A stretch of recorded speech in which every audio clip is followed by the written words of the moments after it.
I will tell you how to use your device in the classroom. Always hold your device with 2 hands. You should never eat when you're on your device. So bring your iPad when you're out to play. Share your device with other people who doesn't have one.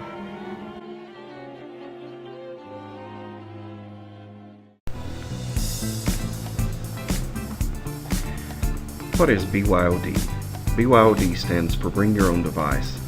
It is an initiative that will allow students who have personal technology devices to bring them to school to use for educational purposes under the direction of a teacher or administrator.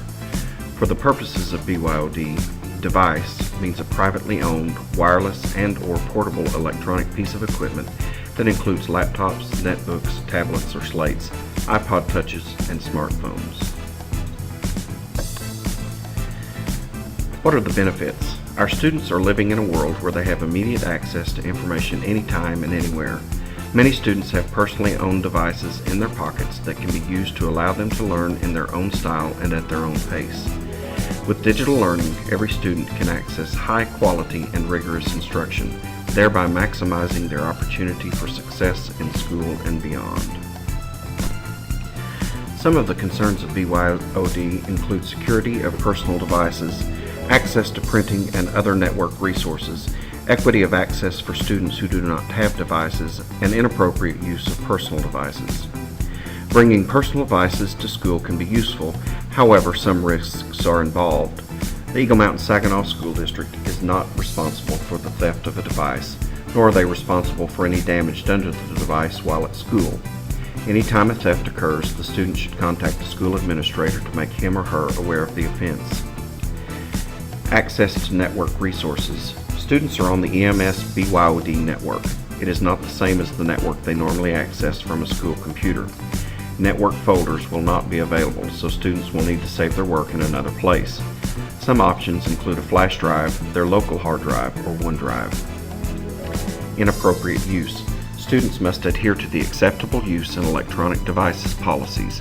When students use technology inappropriately while on the school network, the same consequences apply regardless of who owns the device. How do students access the school network? And is it required that students use the school wireless network, or can they use their own 3G or 4G service? Most devices will detect a wireless connection when you are near one. Most of the time, the devices will ask to join an available network when prompted. Students can simply choose EMS BYOD from the list. If the device does not display a prompt to choose a wireless network, students can manually go to the settings menu of the device to choose EMS BYOD from the list displayed there. Students with a personally owned device need to use the EMS BYOD wireless network. Use of a 3G or 4G service bypasses the security filter and is considered a violation of the acceptable use policy. As with all technology use, personal or school-owned devices, students should use technology for educational purposes with the permission of the teacher or an administrator. Students using a personally owned device must abide by District Acceptable Use in Electronic Devices Board policies. The Children's Internet Protection Act requires all network access to be filtered regardless of the device that is used to access it while in a public school. While students own the device, the network they are using belongs to the school, so the internet access will be filtered. Are there specific requirements that devices must meet to be added to the school network? The device must be capable of wireless access. Students will not be able to plug into the network through an Ethernet cable. What happens if a student uses the device inappropriately? Violations of any board policies, administrative procedures, or school rules involving a student's personally owned device may result in disciplinary actions. What are some examples of inappropriate use? The student bypasses the school EMS BYOD network to use a 3G or 4G network. The student records a video without the permission of the teacher and posts it on YouTube. The student takes pictures during class of other students and sends them electronically to friends without teacher approval. The teacher has given permission to use the device for a project, but the student chooses to check his or her account on a social media site instead. Who is responsible if the device is damaged or stolen or lost? Students bring electronic communications devices to school at their own risk, just like any other personal items. The district will not be held responsible if an electronic device or other item is lost, stolen, or misplaced. Some devices have a device locator. Parents and/or students may want to enable this feature if possible.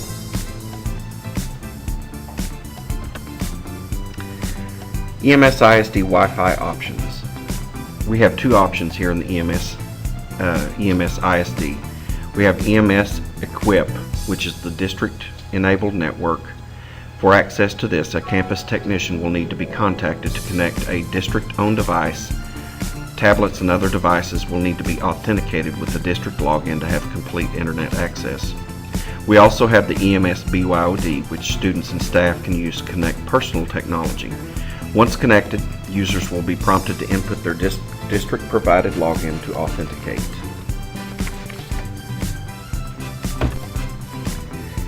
For the classroom management piece, you need to set clear expectations and procedures. Classroom management challenges can be easily overcome by setting clear guidelines and expectations for tablet use. Regularly remind your students of the school's mobile learning policies and acceptable use policies. Communicate your expectations about tablet use at the beginning of every task. Front-load needed applications. Load and test applications that you need prior to class. This will help to alleviate problems in class before they begin. Have students turn off their devices when you're giving directions. If the device is off, there is no distraction from it. Differentiate tasks. If a student is disengaged from a task and seems to be easily distracted, ask them for reasons. It might be that he or she doesn't want to type an essay using Pages, but rather prepare a screencast using Show Me. It might be that they prefer using another app that accomplishes the same thing that you requested, not the app you recommended.